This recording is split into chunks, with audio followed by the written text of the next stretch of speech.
waktu untuk dinonaktifkan. Kemudian yang kedua, mohon kepada jamaah agar dapat mengedarkan tabungan amal terlebih dahulu.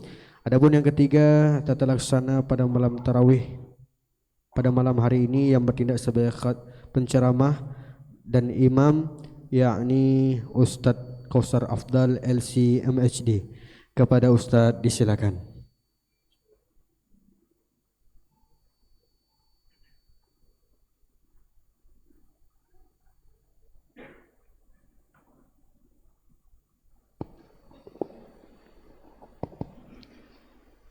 A'udzubillahi minasyaitonirrajim. Bismillahirrahmanirrahim. Assalamualaikum warahmatullahi wabarakatuh. Innal hamdalillah nahmaduhu wa nasta'inuhu wa nastaghfiruh wa na'udzu billahi min shururi anfusina wa min sayyiati a'malina. May yahdihillahu fala mudilla lahu wa may yudlilhu falan tajida lahu waliyyan mursyida. أشهد أن لا إله إلا الله وحده لا شريك له وأشهد أن محمدا عبده ورسوله لا نبي ولا رسول بعده ثم أما بعد. Sidang jamaah salat isya, tarawih dan witir yang dimuliakan Allah Subhanahu wa taala. Salah satu nikmat yang Allah karuniakan kepada kita sebelum nikmat iman dan sebelum nikmat Islam yang patut kita syukuri, yaitu nikmat kehidupan. Tidak ada seorang pun yang ada di dunia ini meminta untuk hidup, akan tetapi Allah Subhanahu wa taala berikan kepada kita kehidupan. Kita sebelum lahir tidak pernah meminta, ya Allah hidupkan kita. Tidak. Tapi Allah Subhanahu wa taala yang berikan kepada kita kehidupan. Dan kehidupan yang Allah berikan kepada kita itu tidak ada kompromi. Artinya disitulah letak nilai penghambaan diri kepada Allah Subhanahu wa taala. Kita hari ini sebagian lahir dari suku Aceh, ada lahir dari luar Aceh ataupun luar Indonesia. Kita orang Indonesia pun enggak pernah meminta ataupun memilih, ya Allah lahirkanlah saya sebagai orang Indonesia, tidak. Ataupun minta ibu kita dari orang Arab, itu enggak. Nah, oleh karena itu salah satu hal yang patut kita syukuri nikmat kehidupan yang Allah berikan kepada kita. Akan tetapi di dalam ayat Allah Subhanahu wa taala, laqad khalaqanal insana fi ahsani taqwim, yang kita bacakan tadi di surat At-Tin, itu merupakan ayat yang menjadi penghinaan kepada manusia ketika dia berkufur kepada Allah Subhanahu wa taala. Ketika diberikan nikmat ciptaan Allah ini, dia tidak mensyukurinya, maka Allah Subhanahu wa taala katakan tsumma radadnahu asfala safilin. Apabila dia setelah diberikan kehidupan, setelah diberikan nikmat hidup dan dia tidak mensyukurinya, maka balasannya tsumma radadnahu asfala safilin, maka kami kembalikan dia ke dalam neraka jahanam. Nah, ketika ayat dikembalikan ke neraka jahanam, itu seolah-olah kita dulunya di sana, karena dikembalikan. Tsumma radadnahu asfala safilin. Akan tetapi makna di sini ketika kita dikembalikan, itu dikembalikan kepada keadaan yang sama. Jadi kita sebelum diciptakan oleh Allah Subhanahu wa taala, itu tidak ada pilihan kepada kita. Kita memilih ibu ataupun ayah ataupun orang mana, itu tidak ada pilihan kepada kita. Kemudian diberikan kehidupan. Nah, di dalam kehidupan ini salah satu nikmatnya itu diberikan pilihan kepada kita. Jadi kita saat ini kita dapat memilih untuk sholat tarawih ataupun tidak, untuk datang ke masjid ataupun tidak, untuk berbuat maksiat ataupun meninggalkannya, untuk melakukan ibadah ataupun tidak. Itu kita bisa memilih dan Allah berikan kepada kita pilihan. Itu cerita kita di dunia ini. Tapi nanti ketika meninggal, pilihan itu dicabut oleh Allah Subhanahu wa taala sebagaimana sebelum kita lahir. Jadi nanti ketika di akhirat itu tidak ada lagi pilihan kita pengen ke surga ataupun pengen ke neraka, enggak ada. Semuanya atas pilihan Allah, kita hanya menuju sesuai pilihannya. Itu di akhirat nanti. Sehingga ayat thumma radadnahu asfala safilin, kami kembalikan dia ke keadaan sebelum lahirnya, yaitu tidak ada pilihan. Tidak ada pilihan sehingga Allah berikan kepada dia neraka. Kapan? Ketika dia tidak mau mensyukuri nikmat kehidupan yang sudah diberikan. Ini ayat laqad khalaqnal insana fi ahsani taqwim. Saking pentingnya ayat ini, itu dimulai dengan dimulai dengan bersumpah. Semua ayat, semua keadaan, semua hal yang ada di dalam Al-Quran, jika dimulai dengan sumpah oleh Allah Subhanahu wa taala, maka hal itu lebih penting dari hal yang lainnya. Dianggap lebih penting. Dan ayat ini dimulai dengan sumpah, 4 kali sumpah. Saking pentingnya. Yang pertama watin, yang kedua wazaitun, yang ketiga waturi sinin, yang keempat wahadzal baladil amin. Nah, sebagian ulama tafsir mengungkapkan bahwa 4 sumpah ini, 2 diantaranya bersumpah dengan tumbuhan, 2 diantaranya bersumpah dengan tempat. Akan tapi sebagian penafsir yang lain mengatakan bahwa 4 itu Allah Subhanahu wa taala bersumpah dengan tempat. Ada 4 tempat. Menurut pendapat pertama, para fasir mengatakan bahwa watin itu yang dimaksud adalah bersumpah dengan buah tin. Yang kedua, wazaitun, bersumpah dengan zaitun. Yang ketiga, waturi sinin.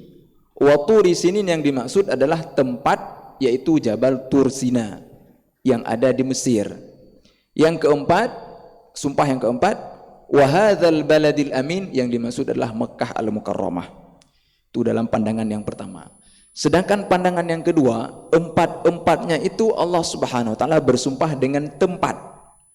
Yang pertama yang dimaksud dengan watin bukan buah tin, akan tetapi tempat pertama tumbuhnya buah tin, yaitu ada di Damaskus ataupun di Suriah hari ini, ataupun secara umum di negeri Syam.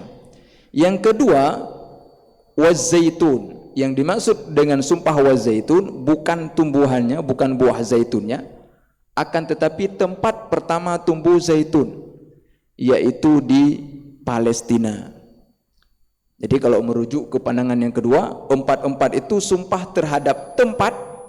Yang pertama di Damaskus, yang kedua Palestina, yang ketiga Mesir, yang keempat Makkah al-Mukarramah. Setiap sumpah yang ada di dalam Al-Quran itu mesti memiliki hikmah dan arti yang istimewa dari yang lainnya. Sehingga 4 tempat ini merupakan 4 yang istimewa dikarenakan banyak sekali Nabi dan Rasul ada di sana. Dan banyak sekali cerita tentang para anbiya itu ada di daerah sana. Walaupun kalau kita melihat ayat yang lain, saking banyaknya sekali Rasul dan anbiya, ada yang diceritakan, ada yang tidak diceritakan. Wa rusulan qad qasasnahum 'alaika min qabl wa rusulan lam naqsushum 'alaik. Banyak sekali para rasul dan anbiya sebelum kamu Muhammad sallallahu alaihi wasallam, sebagian mereka diceritakan di dalam Al-Qur'an, sebagian yang lain tidak diceritakan. Dari rasul yang diceritakan di dalam Al-Qur'an itu kebanyakannya di 4 tempat yang kita sebutkan tadi. Sehingga ayat laqad khalaqnal insana fi ahsani taqwim ini menjadi istimewa karena disampaikan setelah 4 kali sumpah. Nah, apa istimewanya? Harus menjadi prioritas kita untuk melihat ayat itu. Itu penting untuk kita lihat karena datangnya setelah sumpah. Yang pertama, laqad khalaqnal insana fi ahsani taqwim, sudah diberikan kenikmatan yaitu kehidupan kepada kita. Yang kedua, ketika disebutkan di dalam ayat Al-Insan, itu kebanyakannya celaan kepada manusia.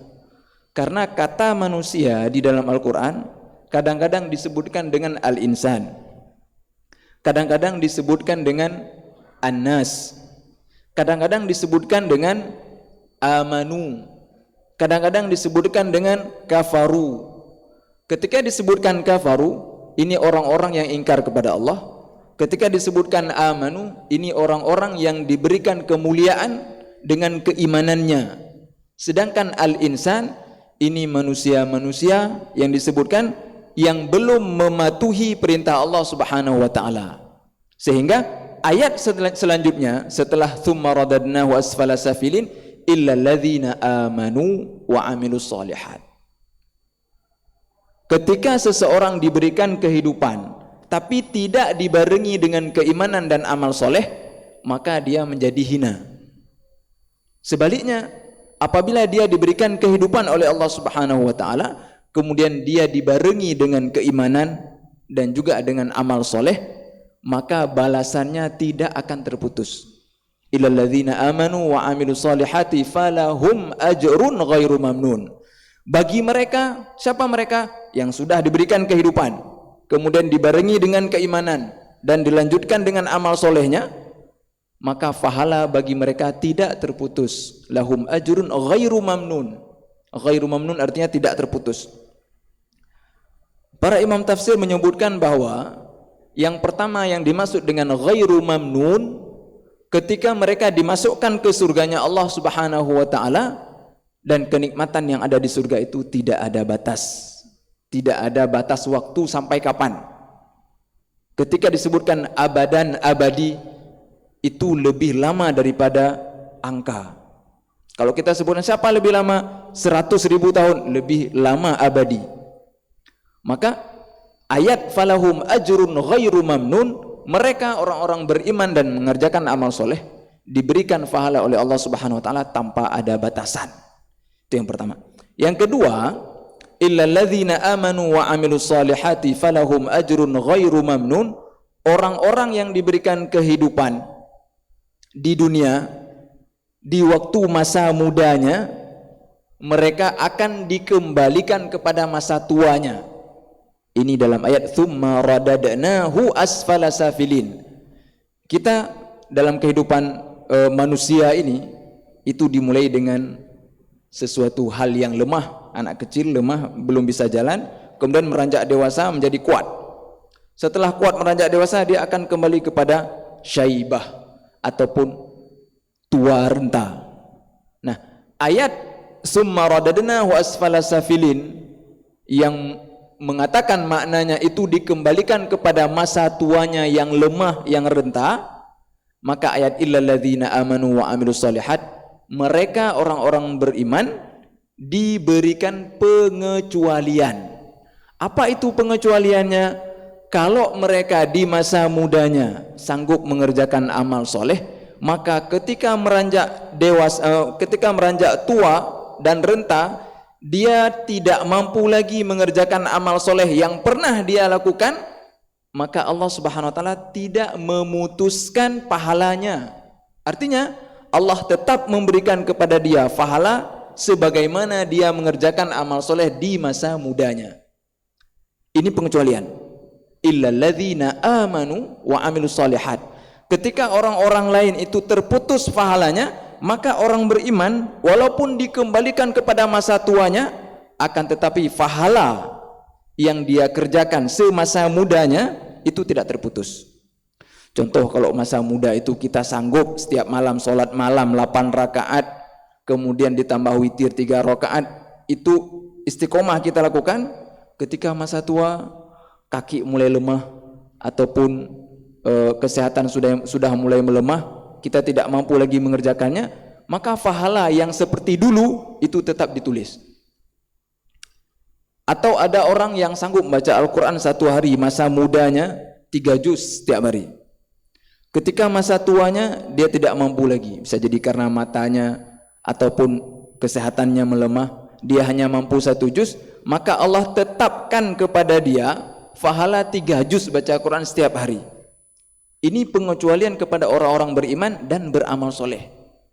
Ini pandangan yang kedua. Yang terakhir, yang ketiga, insya Allah kita tutup di sini. Pengecualian kepada orang-orang beriman illal ladzina amanu wa amilus solihat, ketika mereka di dalam ayat sebelumnya tsumma radadnahu asfala safilin, mereka dikembalikan kepada masa tuanya, akan tetapi orang-orang beriman tidak dikembalikan kepada masa tuanya. Bagaimana? Ketika orang lain, orang biasa, masa tuanya matanya sudah rabun ataupun kakinya sudah lemah, tapi orang beriman tetap diberikan kekuatan sebagaimana masa mudanya. Nah, ayat ini menunjukkan kepada kita betapa besar Allah Subhanahu wa taala berikan kepada kita rahmat.